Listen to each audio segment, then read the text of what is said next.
Welcome to the SpitTake Podcast. This is Adam, and I'm here with Alex and Stef, as always. Hey, guys. Hey. Hello. So we're still adjusting to this new Riverside layout that I do not love. They changed everything on us, but it is what it is. We are going to keep the show going. Anything new, guys? No, also trying to adjust to this new layout. I was the first one on here, and then they're like, "What's your name?" And I was like, "What's going on?" And then they're like, "Do you want a tutorial?" And I was like, No, Yeah. I don't, actually. I just wanted to go back to normal. I don't like change. I like things to stay the same. What's that meme? I'm the owner of this house. Yeah. Like, it's just weird because the way it was, it used to just be the three of us all next to each other and talking about things. When we looked at each other, it was just us. And now you can see basically my whole goddamn living room. So, Mhm. And the background is all green. I'm like, I don't like that there's so much unused. There's a lot of space. green going There's on a- back there. a lot of unused space. So Riverside, if you're listening, we don't like it. Fix Hey, it. Bring wouldn't it it be nice back. if Riverside listened? Yeah. Wouldn't it? Well, Well, it's they ask for feedback after every time we do a recording, and Let's they're do going to it. get some today. They're going to It's- get some feedback. Did you guys notice that the Spotify icon turned into Yeah. a glitter disco ball? I Uh-huh. thought that my icon just hadn't like updated, and it was trying to update. 'Cause, you know, when they do the circle and they're like, okay, Yeah. that's what it looked like to me. And I was like, what is going on here? And I'm like, is it my screen and my car? What's going on? And then I went on Reddit and I saw everybody was bitching about, they're like, they're going to revert back to the old one because people don't like it. And I'm like, yes, I'm with those people. Yeah. I didn't like it, but it doesn't change anything. You know, you get used to it. Yeah. No, I I do still like. think that Mr. Jones belongs in every 90s category of playlist they developed for me. Yeah. Well, we're going to be talking about music here in a little bit. Yeah, that's our theme today. We're talking about iconic music in movies and shows and other stuff that has to do with music. But Very much so. Before we get into there, can I give you my big Yeah. thing? Because give us I'm your very big thing. excited. I want to see your big thing. So, a couple I've years seen the big ago, thing. it's okay. It's proportional. We bought one of those, like, not super expensive, but nice wall air conditioner, like window units. And it's the ones that's like the U shape so that the window comes down in the middle of it and it's not as loud. Worked great for a couple of years. It's been on the porch since winter. Plugged it in, wasn't working.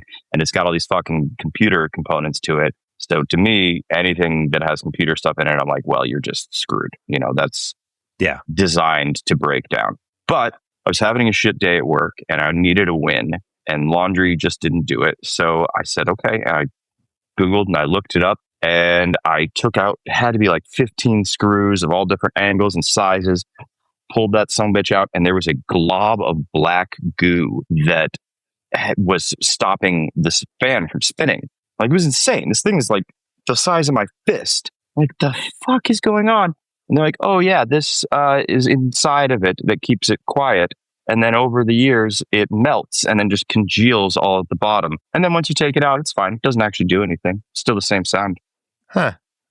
Okay, Interesting. black goo. But I defeated the black goo, much like any superhero would.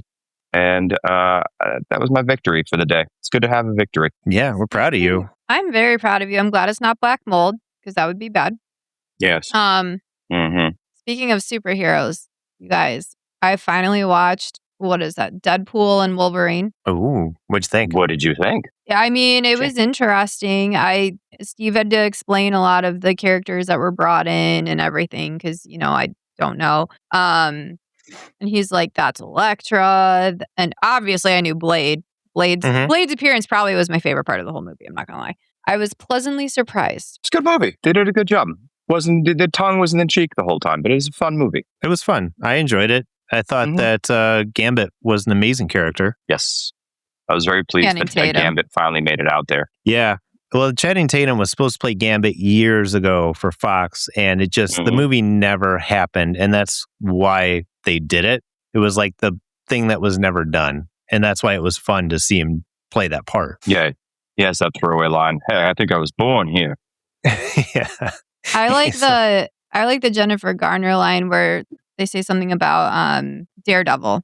And they're like, and Daredevil didn't make it. And they look at her like all sympathetic. And she goes, that's fine. Yeah. Like, I was like, I She like was it. married to Affleck. Yeah. Yeah. Yeah. Like, that was good. There was, were some really good parts in that movie, and I thought it was fun because they explicitly said it's not a Deadpool 3 movie, it's a Deadpool and Wolverine movie. So we're still waiting on Deadpool 3, which we'll hopefully see soon. I mean, he's got to be in Doomsday. He's got to be in, everything else, Secret Wars. He's going to be in all this stuff coming up. And he's incredibly bankable. So hot. That man is still, I don't even know how old he is, but he is ripped. I like that they didn't ruin the ending of Logan, because that was such a fantastic movie and it ended so well. And it was what I wish the other two had been, but it was so good. And I'm glad that they didn't touch that. And they said from the beginning they weren't going to. So I was curious how they were going to bring all that, full circle, but they did really good. They did a great job tying everything in, giving Fox the salute that it deserved for all the work that it had done, good and bad. Sure. Yeah, I still love the first two X-Men movies. They were great. Yeah, fuck yeah. There's even parts of Last Stand that weren't terrible.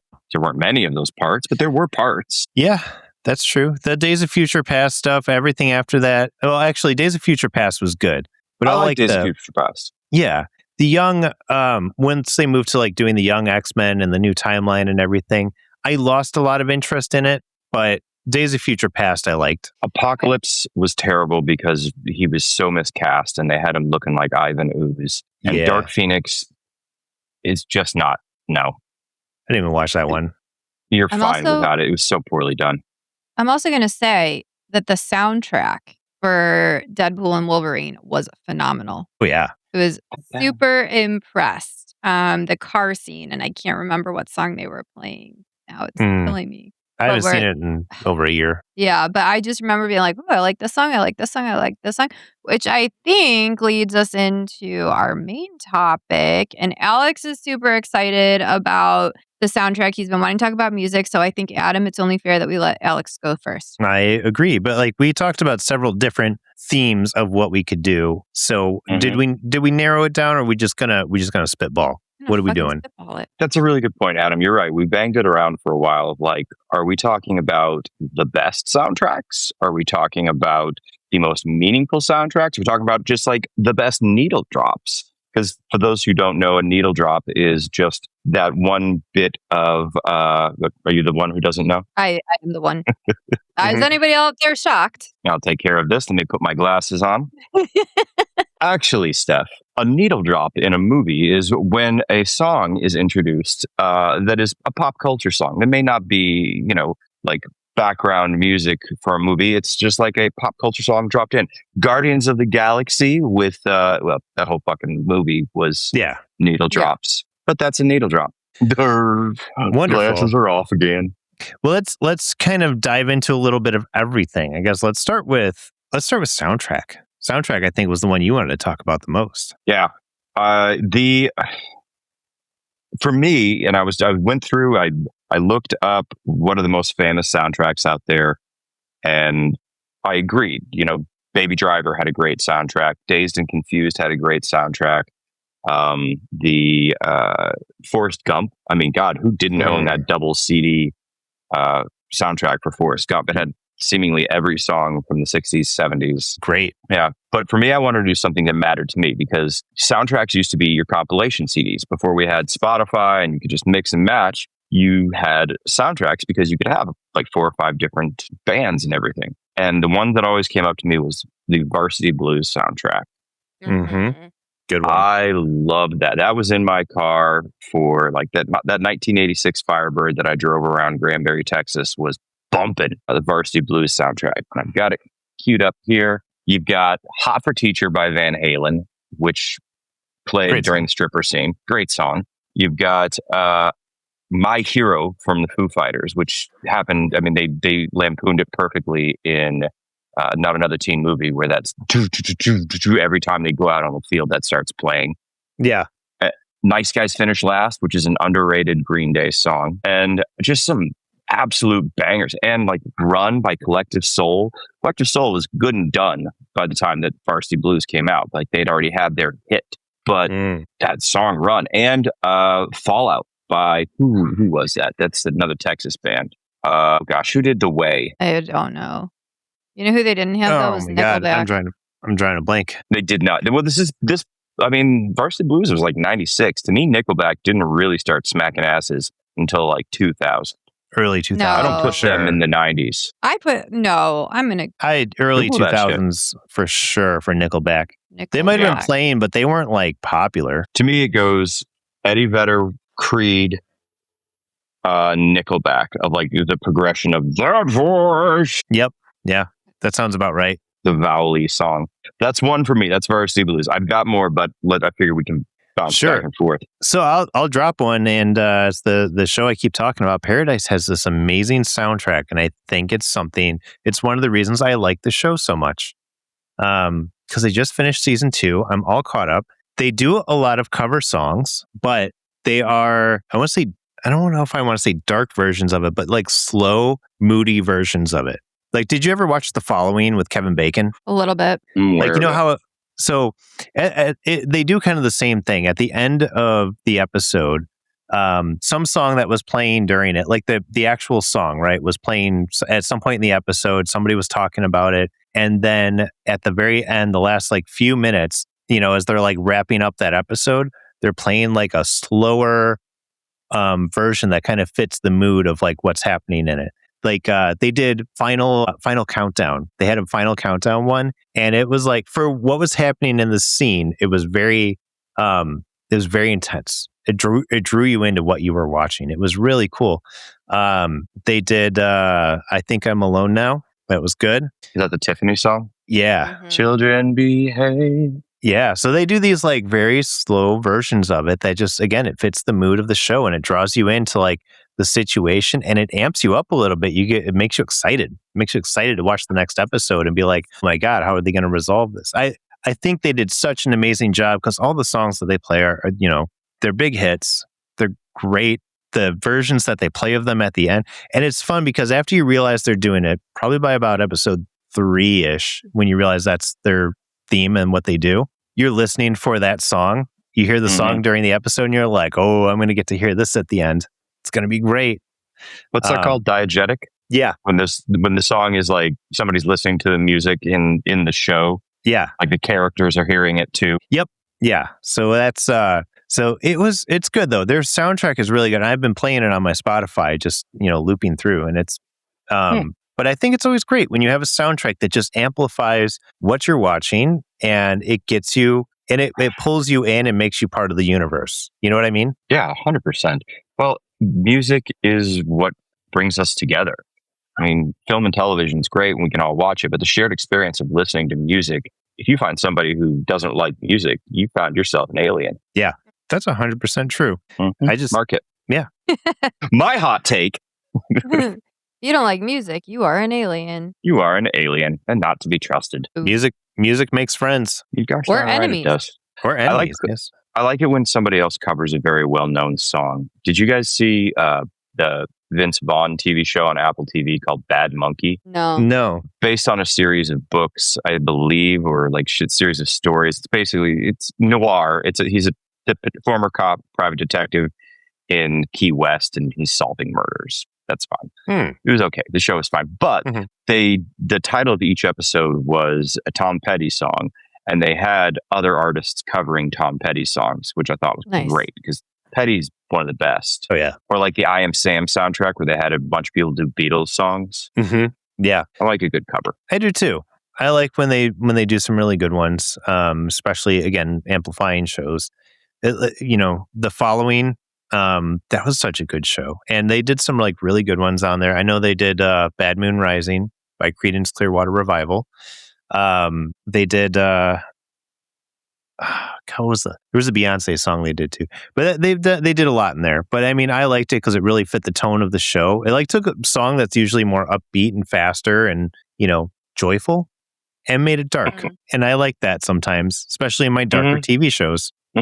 That was a trend for a while there with trailers for movies where they'd have like a very slowed down, changing the sex of the singer, kind of like some sad song from the 90s, and they'd put it in like make it slow. Rock song. Wasn't Marilyn Manson doing a lot of those? Yeah, Marilyn. Good for him. Oh, Mr. Manson. Steph, what about you? What was your soundtrack? Yeah. I mean, I'm always going to go back to Supernatural. if we're talking TV shows, Supernatural just had an amazing soundtrack. You know, that's if you like that kind of like older music, because they didn't really have any of the new poppy stuff. Every now and then they would, but you know, they had Carry On. My way. Yeah. Kansas, yep. Yeah. There were, but that was like their genre. And it's like, it was songs we grew up listening to the oldies with our dad, 104.3, the oldies. And we would like, so a lot of those songs I recognized and I enjoyed them. Huge Beach Boys fan, right? So actually, one of my favorite soundtracks from a movie was Now and Then. It's a great soundtrack. Good movie. I don't know if I saw that one. Oh, you've seen it. You have 100%. Yeah, it's the girls when they're younger. They go to the graveyard. Devon Sawa was in it. Rosie O'Donnell. Like more. Yeah. This does not sound familiar. Hold on. Let me see. No, keep going. I'm sorry. When I say hold on, I mean like Girls Stand By Me. Only they did a nice time jump. Yeah. Like girls when they were growing up and like kids, and then as adults, and they're both dealing with shit at the same time. It was a very well done movie. I actually want to watch that again. I think I watched it a couple of years ago, but their soundtrack. So I love the Monkees, and I watched the show and everything, and they had Daydream Believer in there, which was one of my favorite songs growing up.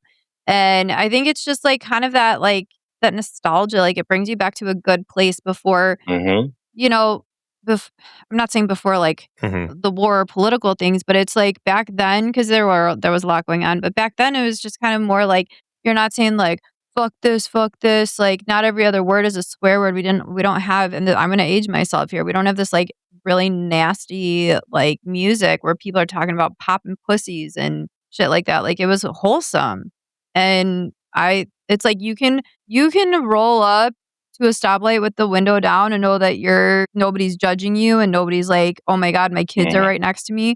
To a lot of today's music, you're like, while very well done, you're like, I don't want a 6-year-old to listen to any of this. And I'm not going to name names because I don't want to like piss off people. I don't feel like getting in fights with people, but like, you know what I mean? Like today's music is very personal. Explicit. Yeah, it's very like, but today's music is very explicit. Yeah, Stef hates Cardi B with a vengeance. That's out there. The beef has been put. So Cardi, come at her. I think Cardi B she's great. I just like wouldn't let my 5-year-old listen to Cardi B. Yeah, I mean, I can't say anything because my daughter likes to listen to Ride With Me. She loves that song. She calls it. She calls it "Must Be the Money." With Nelly. Yeah, that's not a bad song. There's some words in there that she probably shouldn't know or say. Well, we do try to steer our children away from capitalism. Yeah. Well, sometimes we'll see. Oh, what was it? Our cousin. So our cousin's wife, Abby, was taking her daughter to like a Sabrina Carpenter concert. Again, very talented. And I was like, and she didn't know anything about Sabrina Carpenter. She's like, oh, whatever. It's a trip to Nashville. I'm taking I think like Bryn was like 6 or something. And I go, have you ever listened to one of those songs? Yeah. But she goes, no. And I go, it's literally about sex. It's all sexualized. It's about her getting wet from oral sex. I'm not going to say, I don't know. Whatever. So I'm trying to when not in be doubt, graphic. just use Latin. Cunnilingus. There you go. I'm trying to not be dirty here. And Abby's like listening. She's like, oh my God. She's like, well, whatever. The ticket's already paid for. Yeah. It's, you know what though? It's hard because you want them caught up on the music because their friends are listening to the music. You can't let them be the weirdo who's sitting there still singing Coco Melon songs. You can't let them be that person. Fair. My parents definitely let me be that person. I just listen to oldies. I was talking about Zeppelin when everybody else was rocking out to fucking Nirvana. We do a lot of oldies, and she knows some good oldies songs. But you know what? We also like to listen to some of the newer stuff, and most of the time it's on the radio too, so it's like all censored anyways. I really don't. But Adam, all of our music is oldies anyway. Yeah, that's true. We are oldies. We are oldies. Oh shit! NSYNC is the oldies. Forget about that. Yeah, they are far fucking. Bye. Yeah, they are. Yep. We're gonna get in so much trouble and get demonetized as if we were making any money anyway. Right. From all the little snippets of songs that we're gonna be humming and singing throughout this. Whatever, we're bringing the oldies back. I don't think we can get in trouble for that.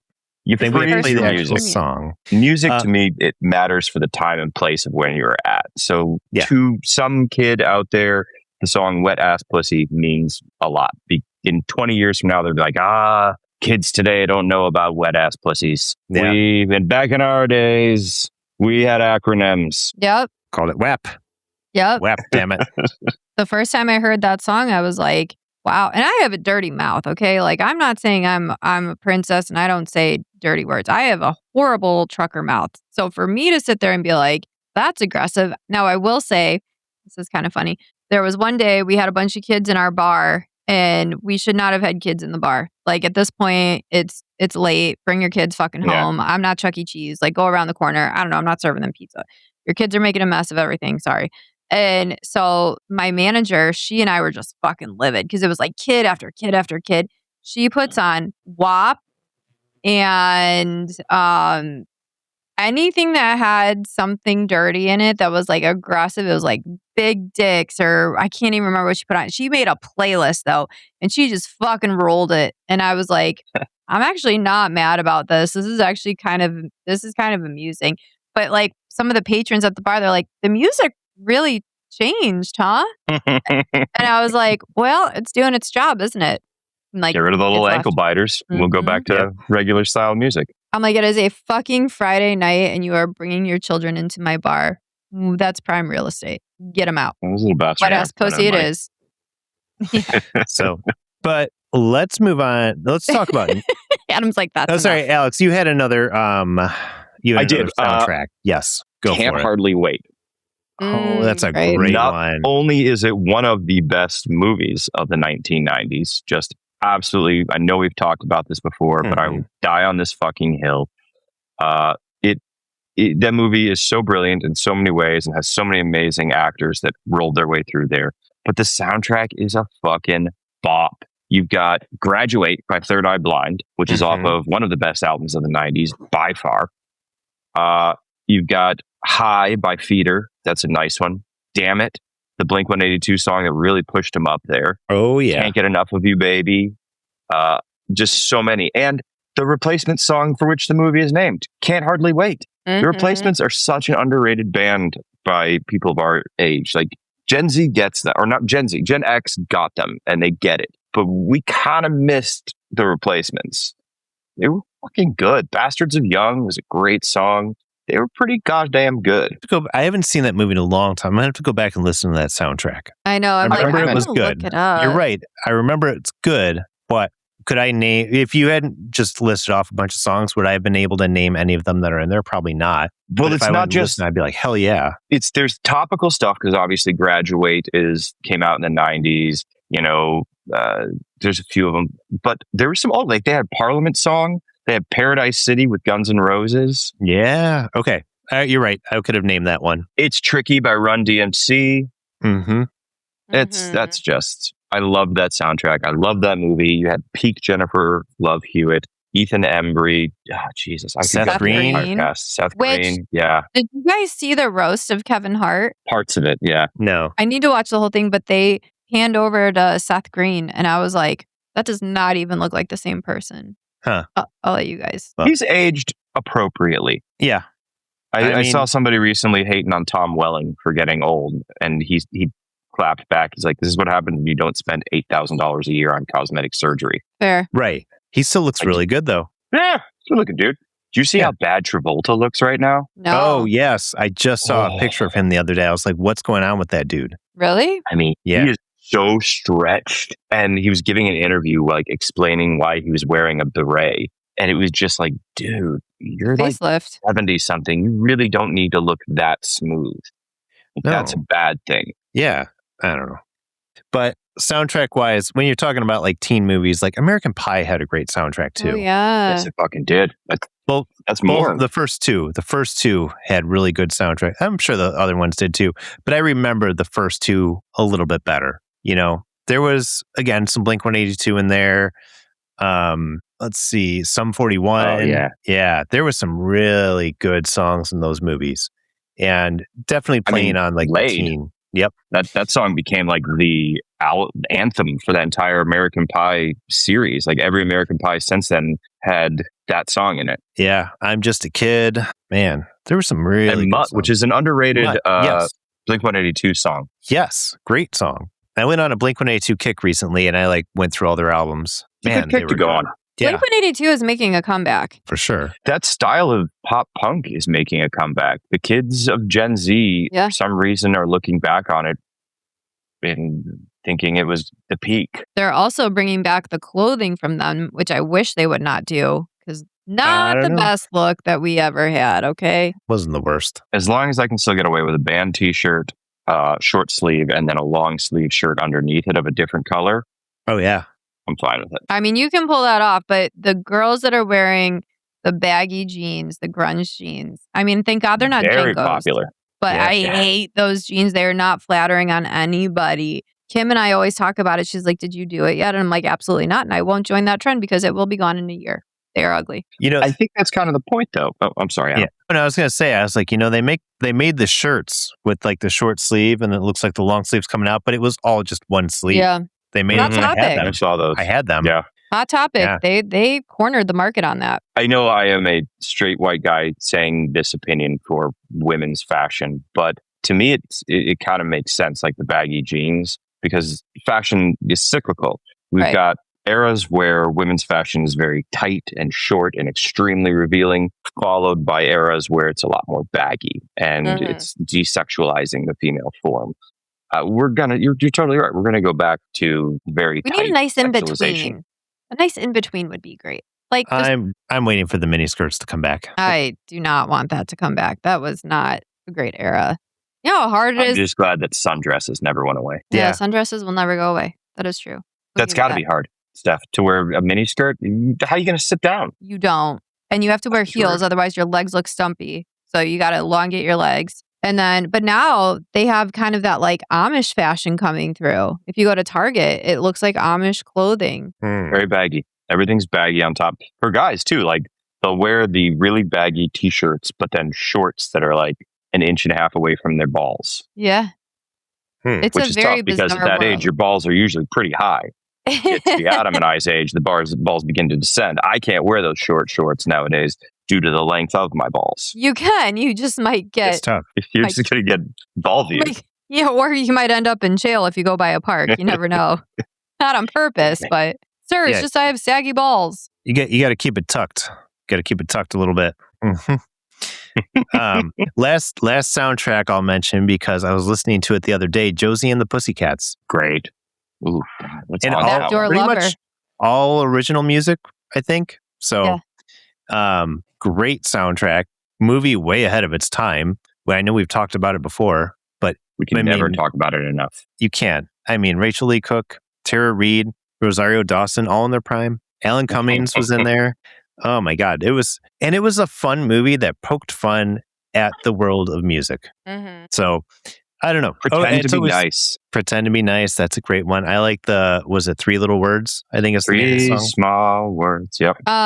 Rosario Dawson actually has an amazing voice, an incredible voice. If you have ever watched Rent, she has one of my favorite songs, Take Me Out Tonight. Mm-hmm. Right? Take Me Out. Thank you. I'm losing my mind. Tonight. And her voice is just phenomenal. And it's funny because I don't think she was the main character in Josie and the Pussycats at all. She was very much an ancillary character, in my opinion. She was just kind of on the side. She was a pussycat. She was a pussycat, but she wasn't I don't know, Tara Reid had her dumb blonde girl. She was a center of attention. She had Josie. Rosario Dawson was kind of just I don't know. She was kind of filler to me. She was kind of the voice of reason. She was she was the straight man. Yeah. But Rosario Dawson's great. She was a great pickup. I'm glad you mentioned Rent because that's a fucking great soundtrack. But I mean, that's a musical, so it's designed to be that way. It has to have a great soundtrack or it's not a very good musical. Yeah. Not all musicals have great soundtracks. Like what? Name one. Wicked 2. I still haven't seen it. Haven't seen it. It's not great. You're not missing anything. Even my theater friends, my theater nerd friends, have all said they should have stopped after the first one. They shouldn't have made the second part of it. It should have just been one movie. They could have cut out a couple of songs and made it just one contained movie, and that would have been fine. Yep. They were milking it. Yep. Pretty hard. I was not impressed. None of the songs really got me excited. Wicked, the original Wicked, yes, the songs were amazing. They were all well done. You get really into it. Popular was one of my favorite songs. And then Wicked 2, I'm I couldn't even tell you. I honestly don't think I really paid it that much attention to it because I was kind of bored by the whole thing. Outside the closer of what is it, Change for the Better, which is a great fucking song, but that the second half of Wicked really didn't have any bangers in it, in my opinion. No. If you're going to do a musical, I mean, you've got like Rent, Les Mis, West Side Story to me is up there. Chicago. Jersey Boys. Jersey Boys. Phantom of the Opera. Oh, yeah. Phantom was my favorite. Yep. Yeah, musical soundtracks, I don't think they should count for this conversation, but that's a whole other podcast. Yeah. Yes. Where we'll just start sipping on some rosé and just get real fun. Yeah. Get real deep into it. Girl, I will sing some fucking Les Mis if I can get out of it. And I have about the same vocal range as Russell Crowe, so that works out. Perfect. Fair enough. I sing as well. Fair enough. The first time I saw Les Mis, I was like, what is going on right now? Is he singing? Is he talking? I'm like, it took me a couple tries to get into it. And then once I got into it, I was pleasantly surprised. But I was just kind of like, what is going on? As an actor, he was a great Javert. Yeah. As a singer, he was not a good Javert. See, when I used to work security back in the day, a lot of the production companies would hire local security firms to go to the theaters during kind of like the special screenings. So I would go and watch a lot of these movies, and Les Mis was one of them. So when we go basically see the movie for free, we're just watching to make sure people aren't recording and bootlegging and stuff like that. But, I saw a lot of really good movies, but Les Mis, I didn't really know much about it. I knew it was like a Broadway play. And so like watching it, I was like, okay. I was like, I don't know. Because I was just kind of thrust into it. It wasn't like, oh, I know about this, I'm going to go watch it. It was like, okay. And as somebody who wasn't like terribly into musicals at the time, I was like, okay, I kind of get it. I feel like I should go back and watch it knowing a little bit more, being a little bit more cultured than I am from back then. That's a tough one because there's not really dialogue to set stuff up. There's not a whole lot of just spoken word. Everything is kind of a continuation of the same song, which is great when you build to, what is it?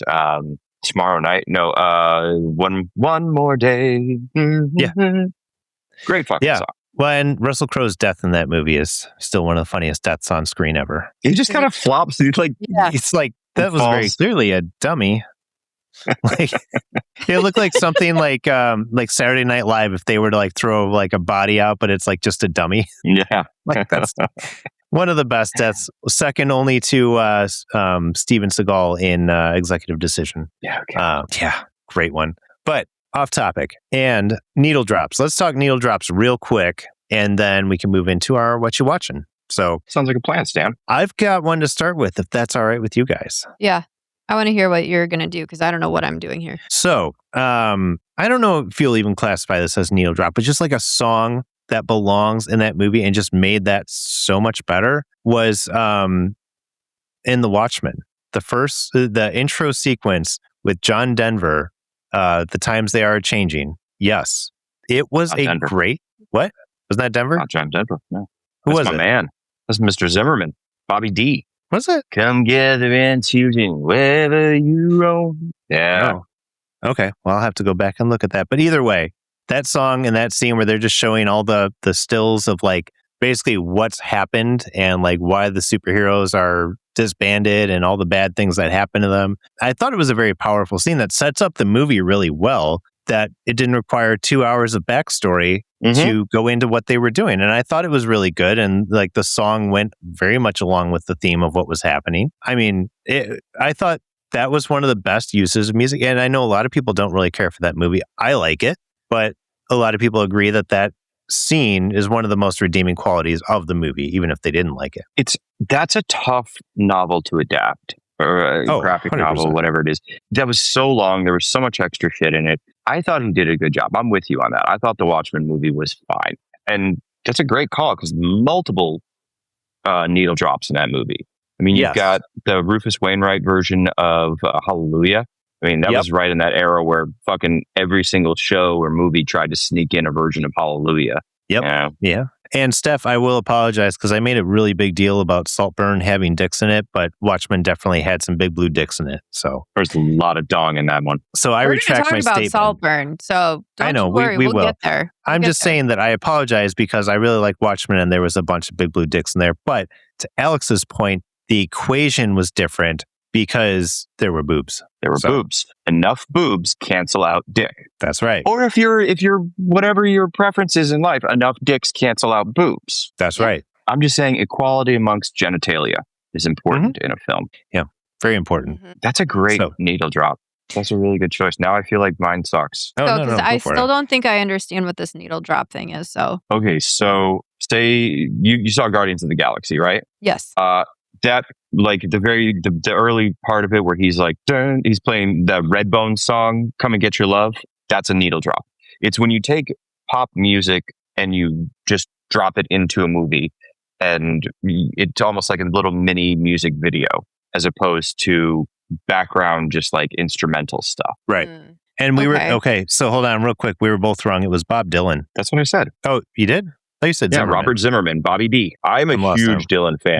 He was one of my know tops. More about it than I do. Okay. I got confused. Just in this case. Well, most things, but yes. Okay. Anyways, it was Bob Dylan. That's our correction. If you've already tuned out of the show because we got that wrong, please come back and see us another time. Totally understand. They also did a really good version of The Sounds of Silence in that movie, too. They did. It was Simon and Garfunkel. Love me some Simon and Garfunkel. I've been trying to find a joke recently that I can't play music at all, but I can do the bass solo for You Can Call Me Al. I can do the air. And so, I got that going for me. Yeah. Which is nice. You'll get there. It'll be good. One day. You'll get there. One day. All right. Steph, do you understand the needle drop yet? I don't know. This is maybe. Okay. Let's simplify it. From a movie, there's a scene that has a song that makes that scene absolutely amazing and it sticks in your head. What song is playing? Ooh, Love Actually. Okay. When the Prime Minister dances because he just beat out the That's US a needle president. drop. That's it. What was the That's song? A needle drop. Why can't I think of the song? He's dancing. Isn't that a Wham song? Hold on. I don't know. I've seen the movie Google once. that shit. Love Actually is a good movie. Some creepy ass parts, but Bill Nighy's always fun. That's a cute little movie. Bill Nighy is great. Yeah. I enjoy watching him. There's not much that he shows up. He has one of the best lines in that entire movie where he's like, kids, don't buy drugs. Become a rock star and you get them for free. Yeah, they give them to you for free. It's literally one of the best.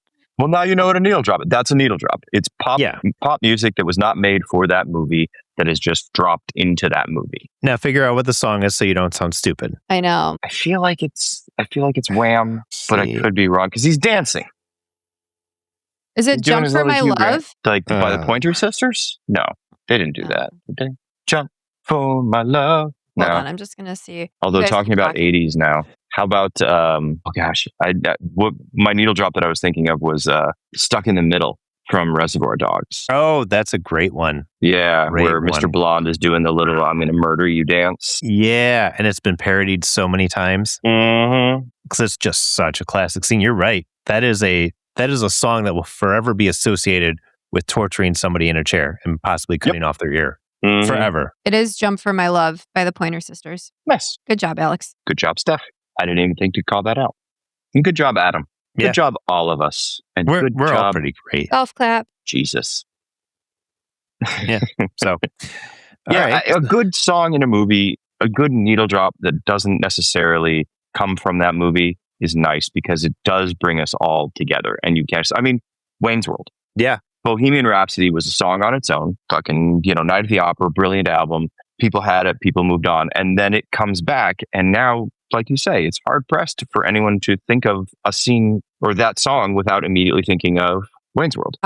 Would it work? Mighty Ducks, We Will Rock You. When they're all like, they're amping up the crowd. Is that? Yeah. That works. I'm fine with that. Works. I have zero qualms with this. Mm-hmm. Anytime you can drop some Freddie Mercury into a situation, I'm fine with it. Agreed. However, that's true. Any Queen songs in the movie? God, what was the name of that movie? Which one? Was it called Bohemian Rhapsody? Yes. Yes. Okay. The biopic about them, in air quotes. Yeah. Ooh, I love that movie too. That was a great It was movie. fine. I heard it wasn't terribly historically accurate, but also like Brian May had a whole lot to do with it. So when you're one person's relating the story back. Yeah.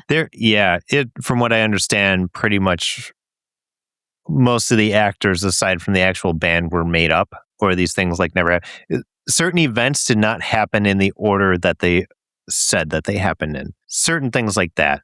But whatever. It was entertaining. Speaking of that, have either of you seen Michael yet? No. I thought you were talking about like to go see Michael, the John Travolta classic. Yeah, that's what I thought. He's an angel. Yeah, it was like a long time ago. Yeah, no, not that one, but great movie. Literally, like, why are you getting excited about a movie from like 1992? Yeah, there was plenty of mic drops in that one. I feel like he danced a little bit. There were. Travolta's always dancing in movies. He is. He's an amazing dancer. He's an entertainer. Mm-hmm. But tell us about Michael. Did you see Michael? No, not at all. Nor do I give a shit to. Oh, okay. I'm sorry. Sure. Michael Jackson created some really, really good music, and he had his era where he was the peak, the pinnacle, and for a long time. But I'm sorry, there's just too much cloudy. Whether he did whatever he did, whether it happened, whether it didn't happen, it's too cloudy for me to give him anymore. Like, I'll listen to it. It just comes across, same way that if a remix to Ignition pops on when we're all having a couple cocktails at a beach, I'm gonna fucking dance to that song. That's a fucking banger. Bop. Yes. Yeah.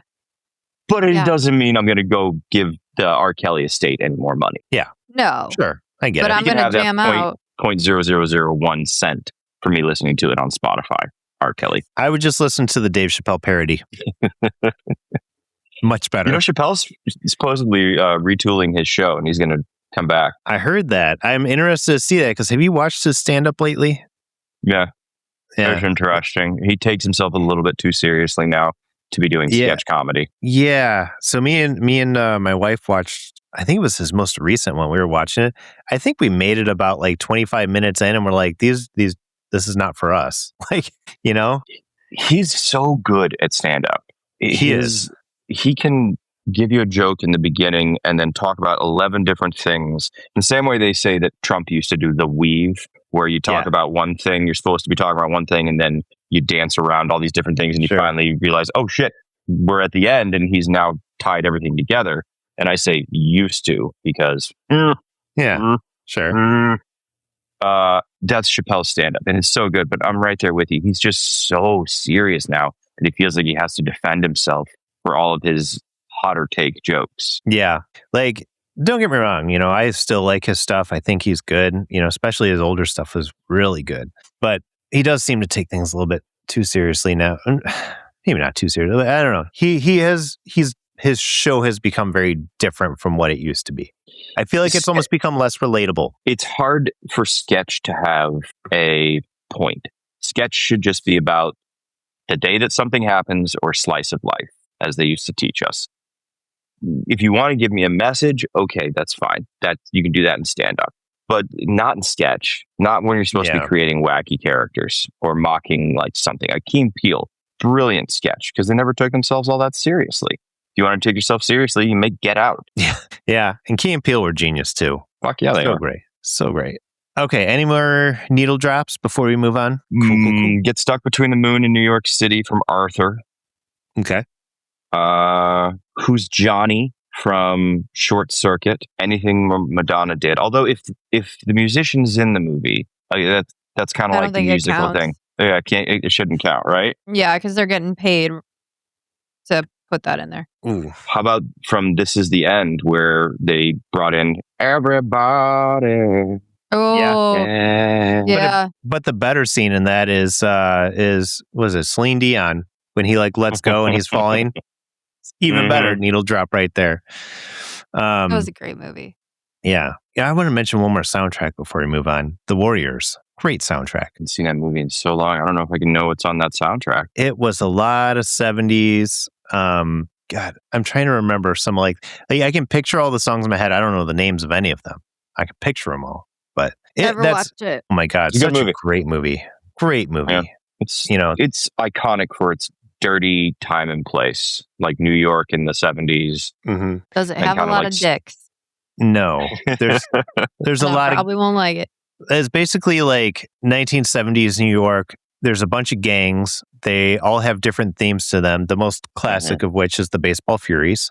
But they all have like different themes, and like the Warriors get blamed for killing like the big gang leader who was trying to bring all the gangs together to take over the city. So they get blamed for it, and then there's basically a bounty put out on their head to the other gangs. So they're basically trying to move through all this gang territory to try to get back to their turf. But like they're being hunted by these different groups, and it's pretty wild, and it's a great concept, and it's a lot of fun. This is fantastic concept. So, Steph, think about it this way: say you and all the other people in your gang go to a big party down at Sox Stadium at U.S. Cellular, or whatever the fuck they're calling it these days. Comiskey. It's called Comiskey. Fair. I apologize. Yeah. And shit goes down, and then you now have to get back up to Wrigley. But you can only ride the red line for so long before you have to get off and then travel in different ways to find your way back up to Wrigley. And that's it. Like through then you're going through, you have to fight the Lincoln Park gang. You have to fight the Old Town gang. You have to fight the Gold Coast gang. For a second, you might have to go around and defeat the people in Wicker Park. That's that movie. If that were real life, I would definitely be, the Comiskey gang would take all of those people. Can you imagine that? Yeah. Southside versus Lincoln Park. Yeah. Come on. No fucking Lincoln Park contest. would just have their daddies pay for it. Yeah. But great then we'd movie. rob their daddies. Yeah. Great movie. Cool. We ready to I have one more just because it popped into my head because we're already at 52. TV show, Friday Night Lights, music by Explosions in the Sky, which is this band that only does instrumental stuff. And it's really, really good. If you ever want like studying music or just like, I've got to write a contract or some shit and don't need the words, Explosions in the Sky.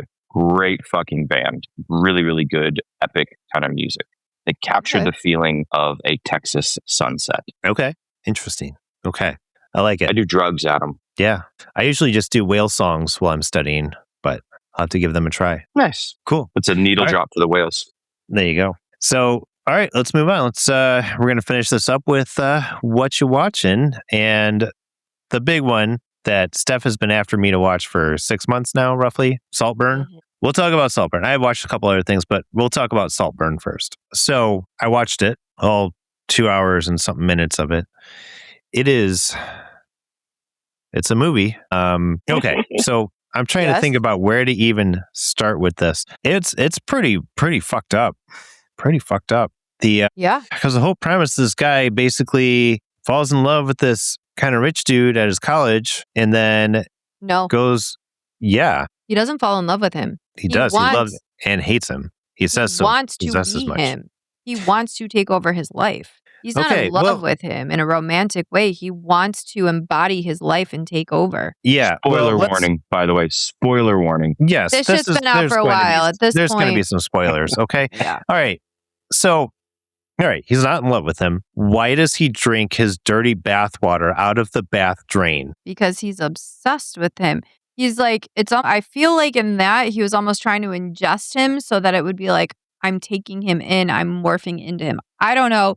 It was a fucked up situation. I actually forgot about that scene until you were texting me about it last night. Why did he take his pants off and fuck his grave? He was in love with him. I'm with Adam on this one. He was in love with him. That scene was an improv scene. Nobody knew that was about to happen until I think it actually happened.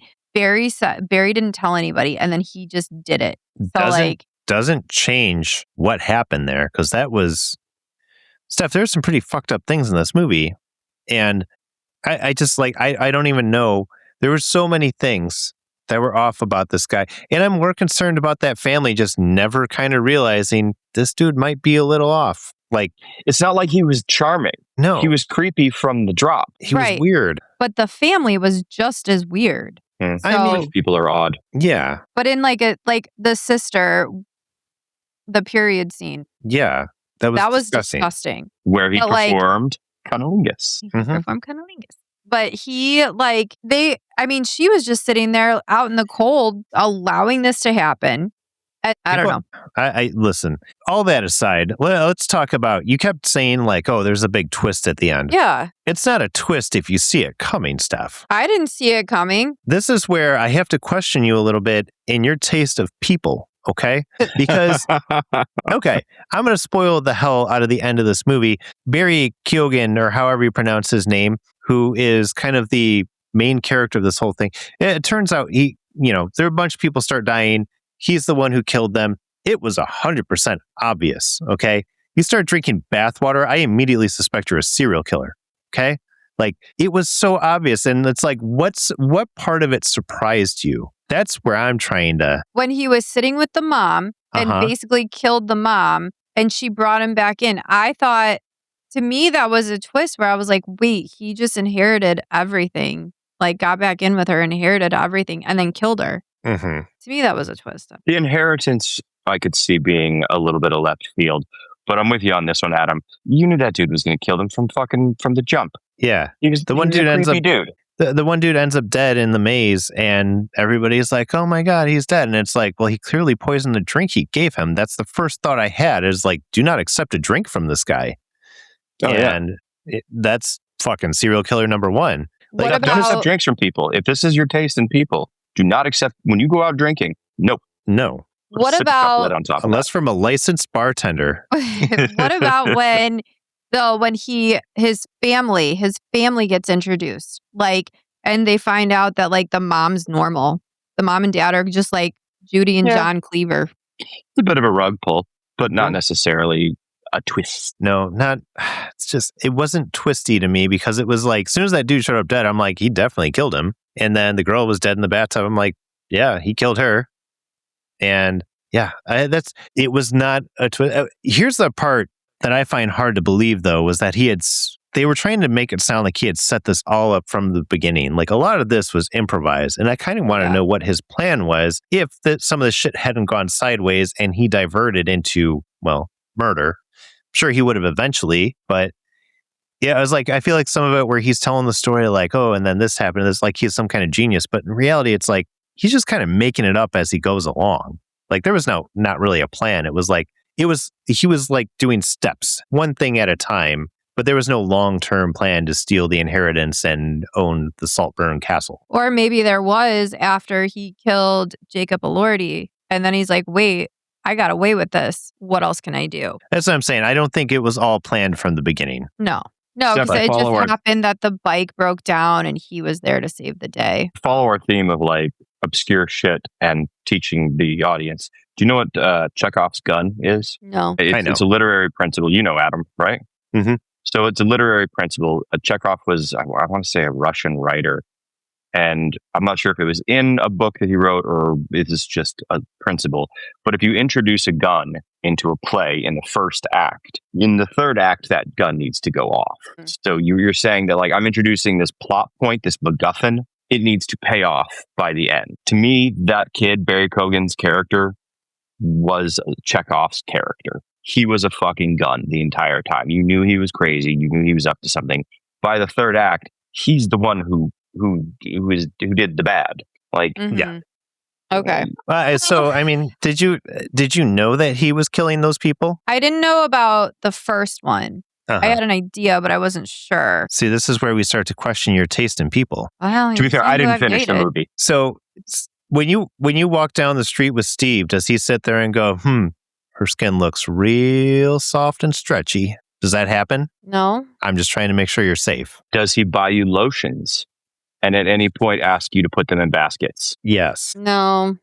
Mm-mm. Okay. Well, you don't want the hose again, Steph. Yeah. You do not want that hose again. I wish you'd buy lotion. I'm actually out. I need some. Yeah. Well, in any case, I'm making it sound like it was worse than it was. It was a decent movie. It was a decent movie. It was done. Pretty messed up. It was very fucked up. It psychologically mind fucks you. And I don't think a lot of movies have that effect anymore. It stays with you to the point where you're like, what did I just watch? And I'm sure you've replayed some of these scenes in your head to be like, what? God help me, I have. Yes. And not to be like, what? Yeah, that.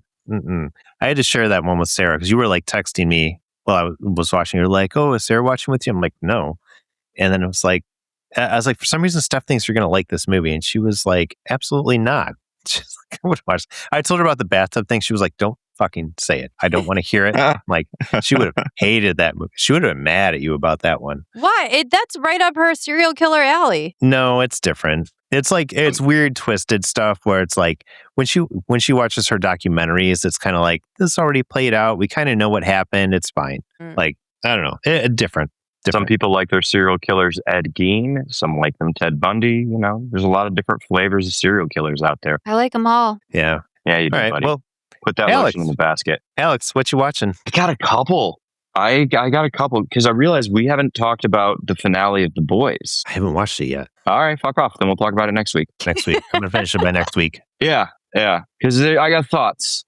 I have thoughts about there was The Boys I've seen a lot of finale. spoilers. Invincible finale came out since last time, which was fine. Not like series finale, but season finale. It was nice. You can What go I've been into watching. Invincible. No, I started watching Shoresy. Shoresy. What's Shoresy? I haven't seen it, but I've wanted to see it because I did like Letterkenny. Thank you. I wanted to say Trailer Park Boys, and I'm like, I know it's not Trailer Park Boys. Yeah, Canadian show. Yeah, I love Letterkenny. Yeah, Letterkenny's Adam, great. did you ever watch Letterkenny? I watched Letterkenny, yeah. Yeah, it got a little repetitive towards the end there.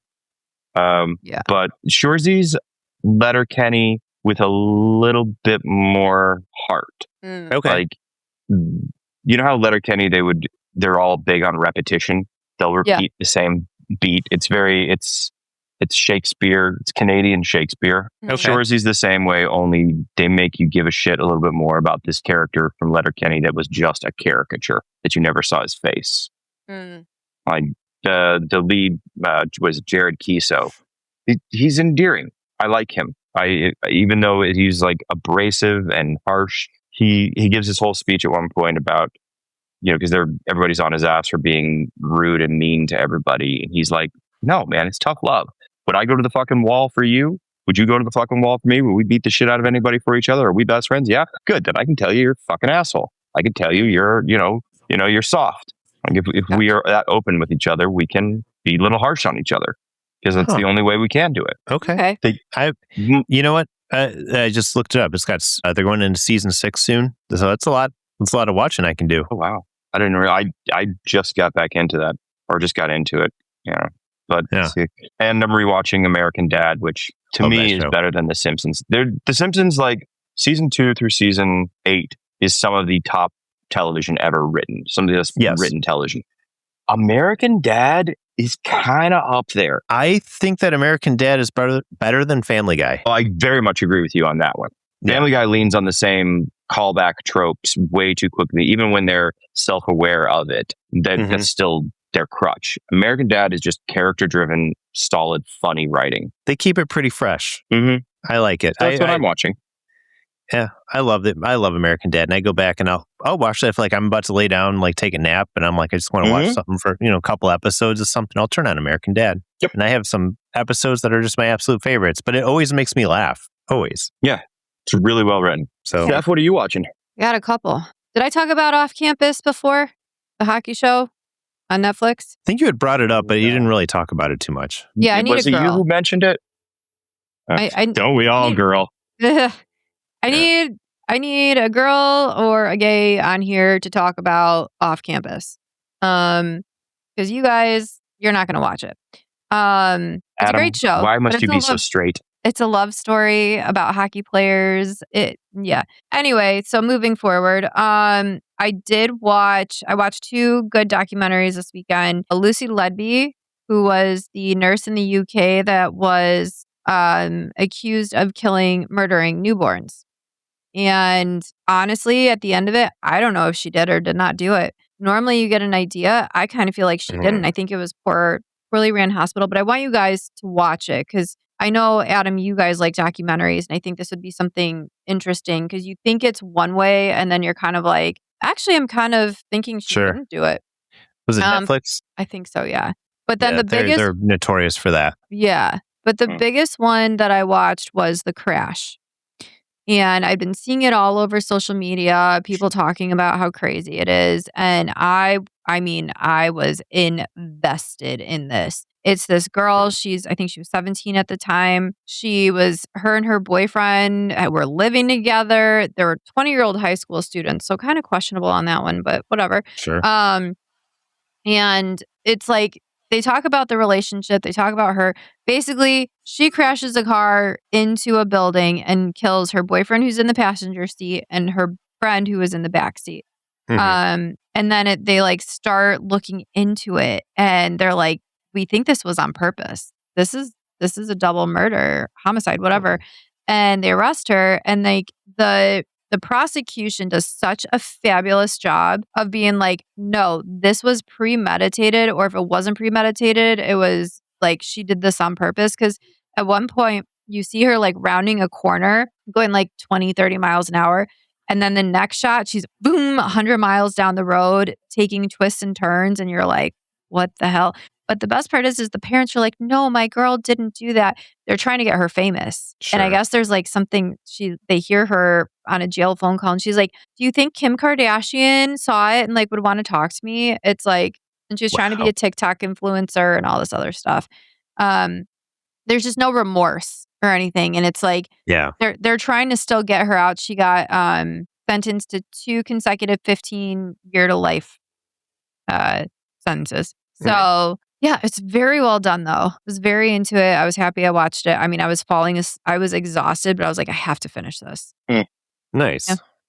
There's a lot of sociopaths that are young these days. Like they're so desensitized that fame trumps everything else. It's sad. And they interview her at the end when she's in prison and she's got the cash me outside hair going on. And you're just like, what's that? I mean, I know who Cash Me Outside is, but what's her hair? Just like the big like bun on the top that's just sticking up and like it's you'll see. Yeah. Okay. I get it. It's like it's the white trash. It's white trash. There's like they're like giving courses in college now for like influencers and stuff. I don't know. It's wild, but I feel like it's just it's something that you would see on Black Mirror. I'm sure it's been on Black Mirror. I haven't watched it in a while, but you know, the influencer culture, putting yourself in positions where trying to get famous ends up getting you murdered. What was that? Gabby Patinko that happened to. You know, and then there was that crazy Mormon mom who chained her kids up in the basement. Yep. Ruby Frankie. Yeah. Yep. So I mean, it does weird things to people. It does weird things, and that's why we have just this happy little podcast right here. This is where so don't subscribe. Don't click like. We do not want to get famous. We're just here to talk about people who do. But if you did want to subscribe, we won't be mad. Yeah, we just would prefer not to somehow murder each other. It's okay. The more famous you get, the more likely it is that we are going to murder each other. So, it'll happen at some point. Yeah, for sure. Although, and it's going to turn out that Stef killed us all, slowly but surely. They're going to find you in a maze somewhere. What's that app you can bet on? Kelshi? Yeah. Whatever it is. Kelshi, yeah. Bet which one of us is going to be the murderer at the end. Well, that's not fair because I'm the one that watches all the murder documentaries. It's like you're setting me up for failure. Almost as though you are Chekhov's podcast host at this point. Huh? Well, I want to touch on 2 more things that I watched real fast. The first one I'll be short about. The Martin Short documentary, Life is Short. It was called Marty, Life is Short. Very good. It was on Hulu, I believe. It was very, very good and just a nice look into Martin Short's life. And I mean, the guy's an icon and parties he throws with all his friends. He's just so well connected and you can tell he's just so respected and well liked. It was really just kind of beautiful to hear his story and everything. It's just a feel good documentary. No murder. But it was good. In the building. Only murders in the building. They do talk about that. But yeah, it was fun to hear like his friends talk about him. You know, Tom Hanks. Like there were some big name actors that I don't know he was like that close. He's close with like everybody on the A-list, which is insane. Been top tier since like mid 80s. So they talk about that, and I didn't know that pretty much every movie that he made in the very beginning, especially bombed terribly. He doesn't. I was just thinking that he doesn't have a tentpole. Like you think of Martin Short, what is the first thing you think of? Three Amigos. Not his movie. He's just part of an ensemble there. Right. Martin Short, I would think of Father of the Bride. Cameo, basically. Right. He has been like you're totally right. He's been a top tier guy. Captain Ron. Mm-hmm. More of a Kurt Russell feature, but I agree with you. That's a great fucking movie. Inner Space. Oh, great movie. All right. I'll give it to Inner Space. But again, all movies, with the exception of Father of the Bride, that essentially failed miserably at the box office. I had no idea. Really? I didn't know that Three Amigos didn't do well. I was like, that's it. And it's because I only knew it when I got a little bit older. That movie came out the year I was born. I didn't know it till later when it became popular to everybody, when it became the cult classic that it is. And I'm like, how did people not, flock to this movie to see it? But I don't know. I guess I didn't get that. But, Inner Space apparently didn't do well. But it's funny when he talks about it, like the way he feels about all of it. He's like, sometimes your movie bombs and you just go on and do the next project. And he's just got such a positive outlook on life that you just kind of like, I want to hang out with that guy, which is why he's so popular and with everybody out in Hollywood. People like him. Jiminy Glick was a great, character he's got. He did all that stuff with SCTV. He was on SNL for a little while, even though those were the dark years of SNL. Mm-hmm. Yeah, I think he was only on for a year, they said. And he really just didn't like doing it. All he had was Ed Grimley. That was his only memorable character. Yeah. Yeah, there was not really much for him. But anyways, great documentary. Last thing I'll talk about, I watched a movie called Self-Reliance, and it has Jake Johnson, who wrote and produced the movie, and I think he directed too. But it had Andy Samberg, Lonely Island produced the movie. So the whole concept is Jake Johnson, known for his fame of New Girl. He, this limo pulls up one day and Andy Samberg's inside and he starts talking with him. He's like, hey, you want to come in the limo? And he's like, sure. And he gets in and he basically tells him, hey, we've been watching you. We want to invite you to play this game. For 30 days, you're going to be hunted by some people. As long as you're not alone, they can't kill you. And he's like, okay, I'll take that deal. They're like, at the end, you win $1 million. So he's like, okay, great, I'll do it. So, and then it's like just kind of over the course of the next 30 days, the different things he gets up to, trying to convince people that it's real and they just don't believe him. It gets interesting. I don't want to spoil this for you, Alex, because you'll probably watch it and like it. Okay. I really liked it. I'm not going to spoil it for you. What was it on? There's just some mind fuck things that happen in it. It was on, was it Hulu? Yeah, I think it was on Hulu. But it was, yeah, there were some different, like, I don't know. There's just some things that kind of throw you off and it kind of leaves you a little bit confused through most of the movie, but it wraps it all up at the end in a good way. Nice. It's funny though. It's a comedy. Anna Kendrick is in it. I'll watch it. God, I love her. She is a top 5. I'll watch that this weekend for you. She's definitely a little goofy in the movie, but yeah, she's in it. I'm trying to think of who else. Yeah, just really, there wasn't like too many big names in it, but there's people that you recognize and like, yeah, I know who that is. But it was funny. I like the Lonely Island guys. Akiva and all them. They make good shit. I feel like, didn't they have something to do with Palm Springs? The Samberg movie where he is like lives the same day over and over and over again. I don't know. I don't think I saw that one. Oh, really? Solid. No. For an old thing, like he's at a wedding and he somehow stumbles into this cave of mystery and it allows him to live the same day over and over and over again. And then he meets Christine Milian, the mother from How I Met Your Mother. Yeah. And she gets involved in the time loop. It's cool. It was a fun movie. J.K. Simmons is in it. Yeah. It's on Hulu. Oh, I love J.K. Simmons. It's on Hulu. Very well watchable. 2020. Nice. Mm-hmm. I'll watch that. But yeah, it was a funny movie. It's like almost alternates between funny and serious at times. And then it's like funny serious. I don't know. It's interesting. You'll see what I'm talking about. It was a very different kind of movie. Say the name again. It's called Self-Reliance. Yeah, it was good. I like Jake Johnson. I think he's funny in most things he's in. So I will watch it. Yeah. Thank you for recommending it. Yeah. Yeah. Let me know what you think. So I definitely want to talk to you about it more. But all right, I'm there. I'll watch that. Well, I think that's a good episode, ladies and gentlemen. I think so too. Any last thoughts, Stef? No, I'm glad I learned what a needle drop was today. I can't wait to figure out what I learn next week from you guys. This is why I won't murder you. Because I need to retain more knowledge. Yes, we have to keep proving our worth to you. Yes, show me your value. By the way, the unk in me needs to bring up, do you know why it's called a needle drop? I didn't even know what a needle drop is, so obviously not. Touche, salesman. The record player, back in the day, you know how your record players had the little thing that went onto the grooves? That's the needle. So the needle drop is, and it starts playing. So when that needle drops, you're hearing the song. That makes sense. I kind of figured it was something like that. And I like to say things. We still have a record player. Record players. I do. I have a record player. I love it. All right. Alex, any last thoughts? Life, the universe, everything, be good to each other. And if you find me dead in a maze, it was Stef. It was probably Stef. Don't accept Rock on Chicago, Rock over London, Wesley Willis. Well, you guys don't know any Wesley Willis songs? No. Oh! We'll talk about that off air. Yeah.